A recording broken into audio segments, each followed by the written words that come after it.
with Fran. Welcome, Fran. Thank you I for am having me. I'm super excited to have you on this evening. You and I have been trying to meet each other and get together for some time now, but I admittedly, it's my fault. It's my fault for not staying on top of my own schedule. But I am super glad that we finally got to connect in some way, and I get to have you here as a special guest. So I'm going to say a few words about you, Fran, and then I'm going to pass it off to you.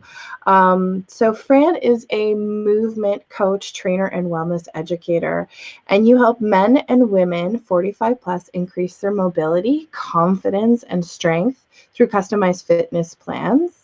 You support your clients as they move through new stages of their lives and discover they have the strength and ability to do things they thought were unattainable. You also provide wellness workshops in the community, focusing on movement, foam rolling, time management, and stress reduction strategies. And today, our wonderful topic is going to be on movement and stress resilience, which I think is super timely for where we are. And we'll dive into that in more detail as we get into this chat. But welcome again, Fran. And I want to know, I always like to ask my guests, how did you get here? What was your journey? Tell us about the process of becoming this, movement coach and working with people the way that you do. Okay.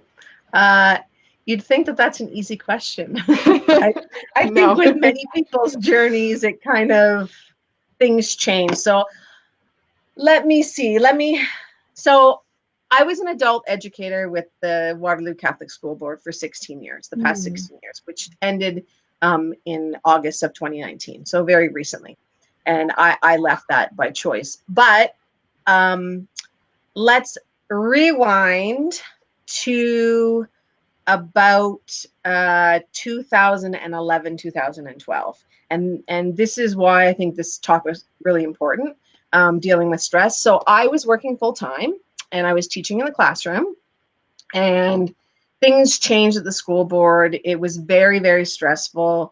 And what happened was I started feeling really nauseous, and I started kind of having blurry vision, and I didn't really think anything of it. And then I went to work one Monday morning, got to work, and I literally couldn't see out of my one eye, like completely. And I was nauseous. So I went to my manager and I said, I got to go home. And she was like, what's going on? And I told her, and the nausea and this kind of loss of vision had been going on for about a week or so. So I went home. And anyway, long story short, I ended up in bed for 4 months. Oh my gosh, wow. Yeah, I lost complete vision out of one eye. And this is not even an exaggeration, I had a migraine for 4 months. And I spent 4 months in bed. And the only time I got up was to either go to a doctor or some clinic to have some testing done, or my husband taking me to Emerge to get medication to deal with the pain of the migraines.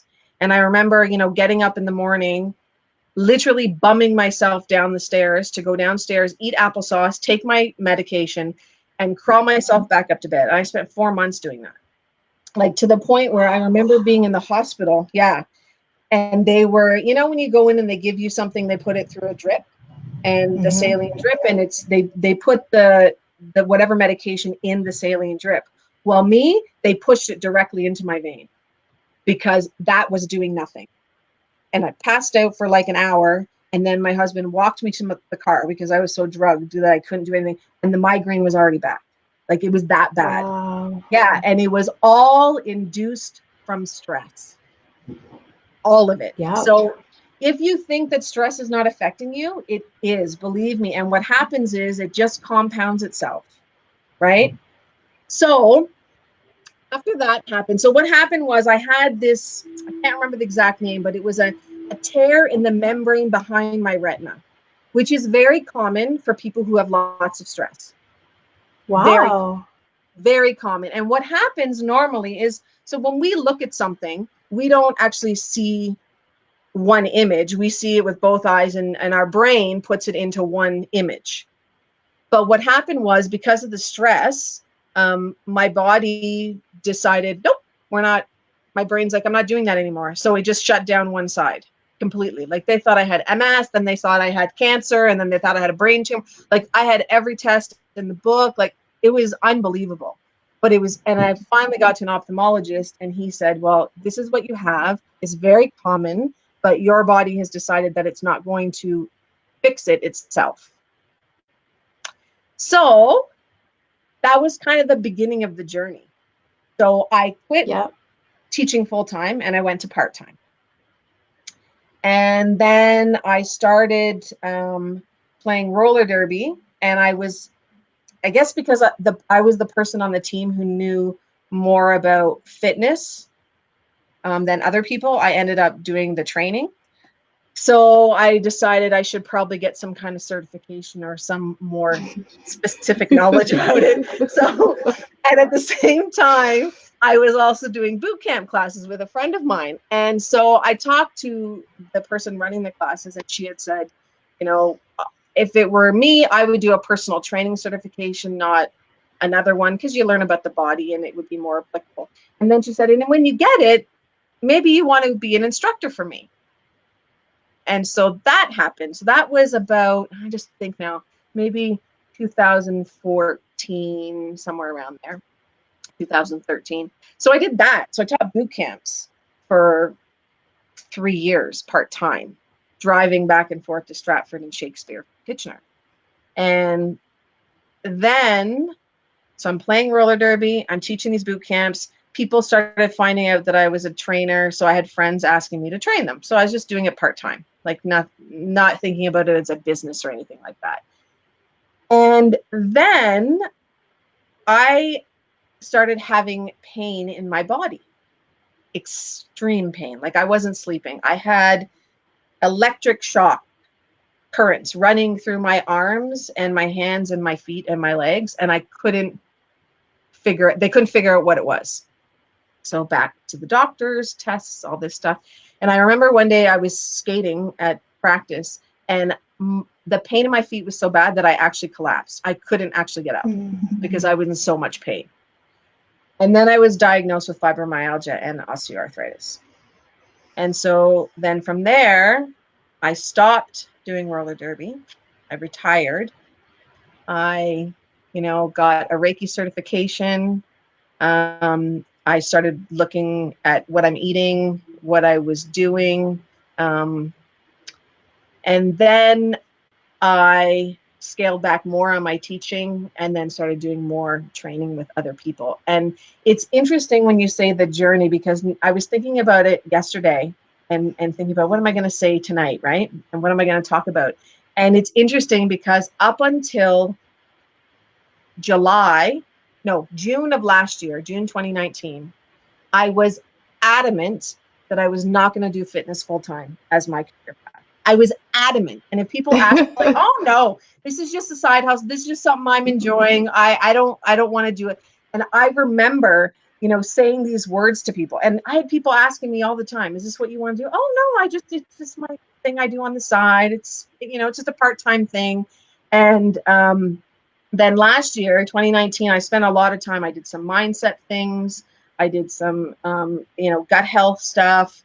I changed what I was eating. I no longer take any of my medication for my arthritis or fibromyalgia at all. And I had zero symptoms at all, like nothing. And so I had a mentorship. I've met a lot of people that have helped me on my journey. And I remember with my mindset coach in April of last year, and she said, so you need to pick an end date for your teaching. And I said, 2 years. And she goes, 2 years. Nope. She goes, 2 years. Nope. You're not going to do anything in 2 years. Has to be sooner. I said, okay, June 2020. She said, okay. She goes, but you're not going back in September. And I'm like, of course I am. Absolutely. The plan is 1 year, and I'll be done at one more calendar year. And I went and had lunch with a friend in August, the beginning of August. And she said to me, are you leaving? Are you going to stay teaching? And I said, no. She goes, is there anything that they can do? I said, no. She goes, then don't go back. And I was like, yeah, I'm not going back. So I called and resigned. And there you go. Like, I love it. it's kind of crazy when I think about all the things that have happened, but I truly, even more so than before, I truly believe that, when you're ready for something, the universe will put it in your path. And when you're not ready for it, it won't be there. So when people are talking about, going into something full time or leaving something else, or whether it's wellness or health or work or whatever it is, or family, you are not going to get what you want until you're ready to receive it. And I just Yeah. wasn't ready. So before 2019, I wasn't ready. So there doesn't matter, even if the person that ended up being my mentor last year, I met him 3 years ago, but I wasn't ready for that journey, Yeah. right? So even though I'd met him, I'd done workshops with him, it wasn't the right time for me. So it's very interesting how, things kind of change, and the universe kind of, it gives it to you when you're ready. Like even just meeting you, like we have Yeah. mutual people that we know. So we could have easily been connected prior to this, but we haven't because the time wasn't right. So It wasn't right. yeah. Yeah. So there we go. Oh, That's my short. exactly. Yeah. And it's amazing because your journey resonates so much with me, and a lot of people that I talk to who have come from a system, or come from, I don't know what the word is that I'm searching for. I guess one path, Mm-hmm. and got punted onto another path because of stress induced trauma. Yeah. And I Yeah. call it trauma because it's trauma to the Yeah. body. Yeah. And my story, was just, I was in a very toxic corporate environment, working a lot of hours, very stressed, a lot of pressure to Mm-hmm. perform, to do it right, to like be on a certain clock and do what they wanted you to do. It was like, Mm-hmm. I'm pulling the strings. You don't get to decide your life Yeah. right now. You signed that paper saying Mm-hmm. you're full time. And I remember, I had just gotten hired onto this major agency in Toronto. And, it was like you get your name on this company and it's another, gold stamp on your resume. Yeah. But 3 weeks in, I couldn't breathe. My body would, like, I thought my gallbladder or my pancreas was about to explode on me. I was experiencing such severe pain Mm-hmm. in my stomach area that I couldn't breathe. Mm-hmm. And there was one day I left and I'm on the highway driving home, and I'm like 20 minutes from the office, and it all went away. Mm-hmm. And I just thought, like I was on my way to my doctor's to be like, oh, I'm dying. Get me to the hospital. I need emergency care. And it just all went away. That was my first connection to, holy crap, there's something about stress. There's something here that people have been saying, and I've been hearing it, but I haven't been listening to it. Mm-hmm. And that's when Yeah. I started to pay attention, Mm-hmm. and was Mm-hmm. like, no amount of stress is worth, because then it, like if you're out, then your family, how's your family gonna, then there's no friend, right, to be with the family, to support the people in your lives, or do the things that you want to do. So yeah, and a lot of people that I talk to, similar things, just Mm-hmm. a lot of body induced trauma Mm-hmm. And from. your body keeps it, right? Yes. Holds it. Yeah. So he doesn't necessarily manifest like that. What happened to you wasn't just that one moment that your body went, okay, I'm out. And it wasn't that all of a sudden my eye and my brain was like, we're not doing this anymore. It was building, right? And I Yeah. think that I don't know why. Maybe it's the way that we're programmed. Maybe, it's the way We that want to we're raised. succeed, I I don't know think. what. Well, it's not just that. It's just that we're kind of have this idea that like I have to do everything at work. No, actually, I don't. Like because I got to the point, like even the past year, I remember one of my students saying to me, and it was about I think it was about after March break in last year, 2019, and I was teaching afternoon, so I'd have clients in the morning and train, and then I would go to school to teach, and I taught adults, and I get there for 12:30 and I teach from 12:30 to 3. Well, previously I would show up when I finished with my clients at 11. I just go directly to the school. I have lunch there. My students would see me. And I remember one of my students coming up to me I was very close with. And she said to me, "Are you okay?" And I said, "What do you mean, am I okay?" She goes, "Well, it's 12:27 and you just got here.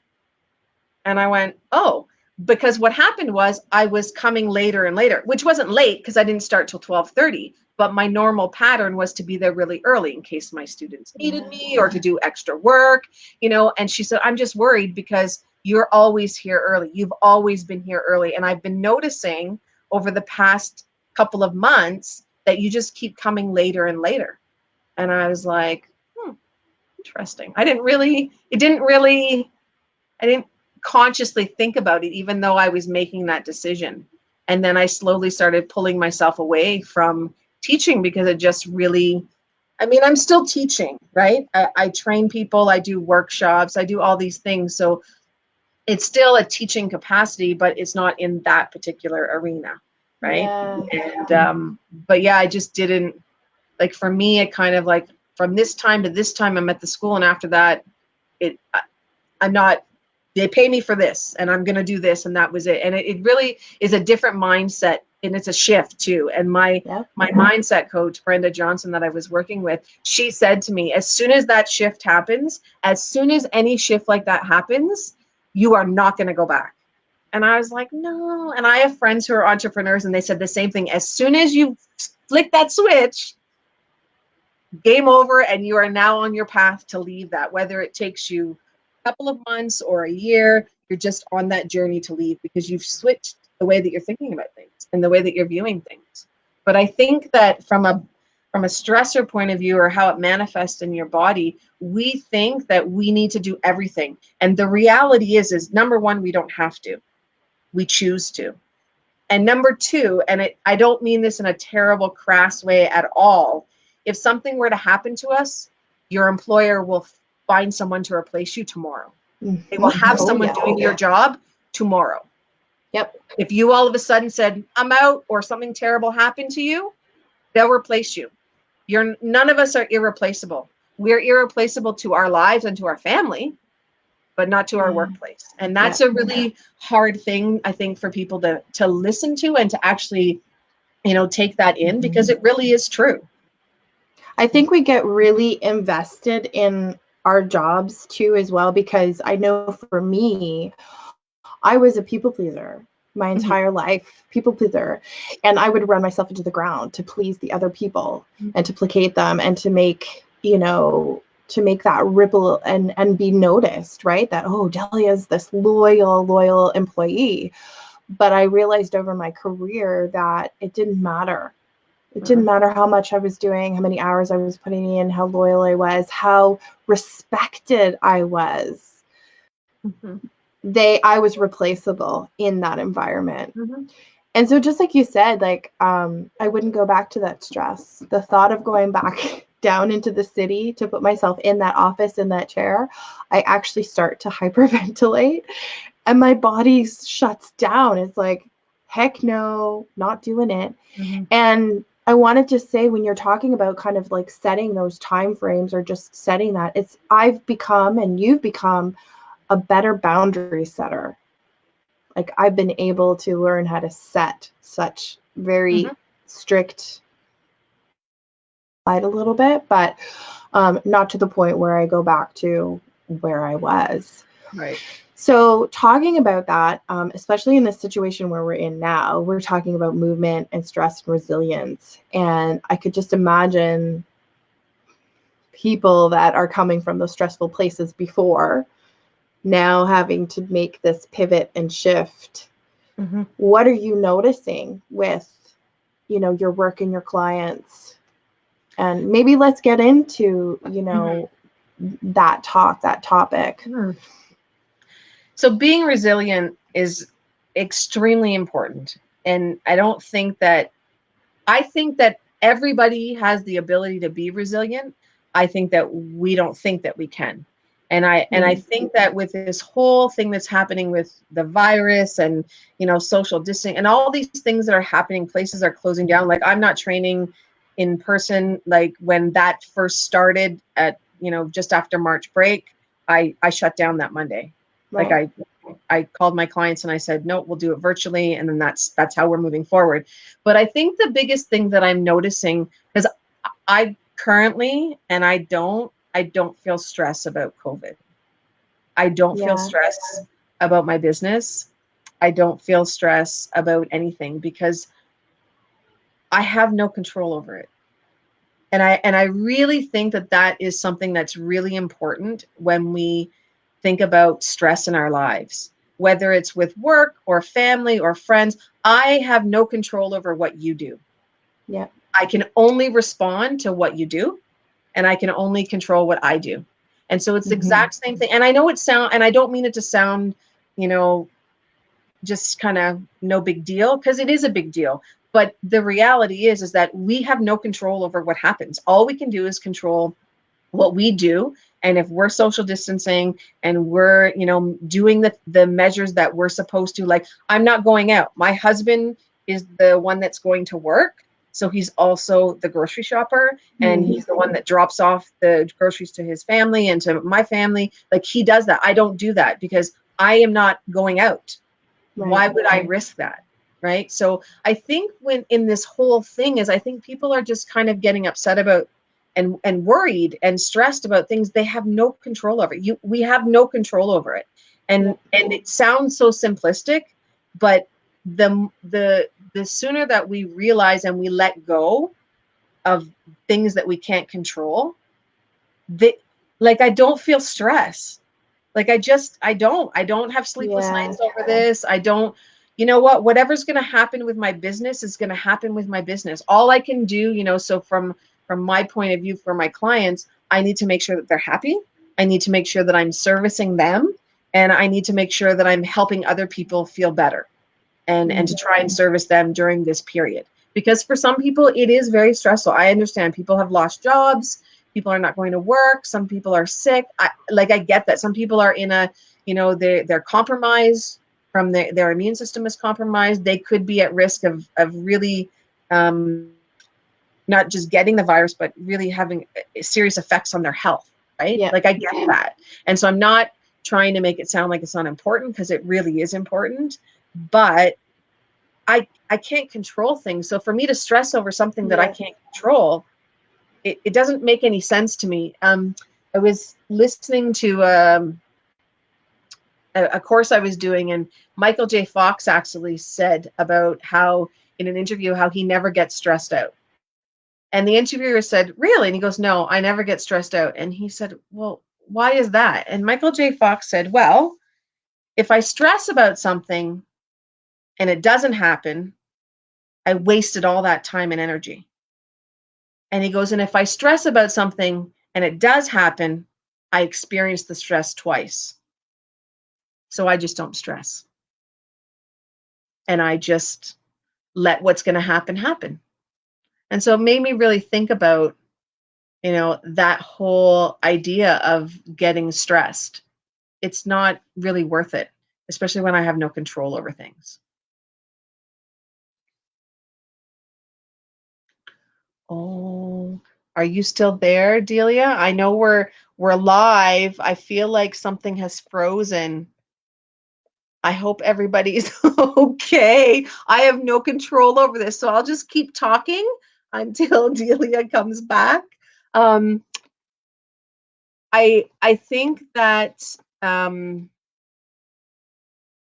this whole system and things that are happening right now and what we're trying to do, we need to really think about what kind of routine that we have, and what are we doing for self-care, because that's really important. um, so I would say, a couple of tips that you can do is you should make sure that you get up at the same time that you normally would get up if you were leaving to go to work. If you have your shower and you put your makeup on and do your hair and all of that, I would encourage you to continue to do that. Okay. Have your breakfast at the same time, get your kids ready for school at the same time. Um, if you have break, or if your kids had nutrition break at school, I would continue to try as much as possible. I know the schedules might be a little bit crazy with kids at home, but try to do the best that you can to make sure that you maintain some kind of routine that's similar to what you had before. I'm just looking here. Do we have new messages? Oh man, Delia's frozen, so I cannot see her or hear her. So I'm just gonna keep talking because I don't know what has happened here. So if you're listening to us, I'm really sorry. And if you're watching the recap, I'm sorry. We'll just keep going. So that's the teacher and me. We'll compromise. We'll figure something out. So like I said, you want to make sure that you keep doing things that you did before, right? Um, you want to make sure that you maintain your routine. You want to make sure that things continue on as they did before. And I know it's really, really difficult to do that, but if you make a plan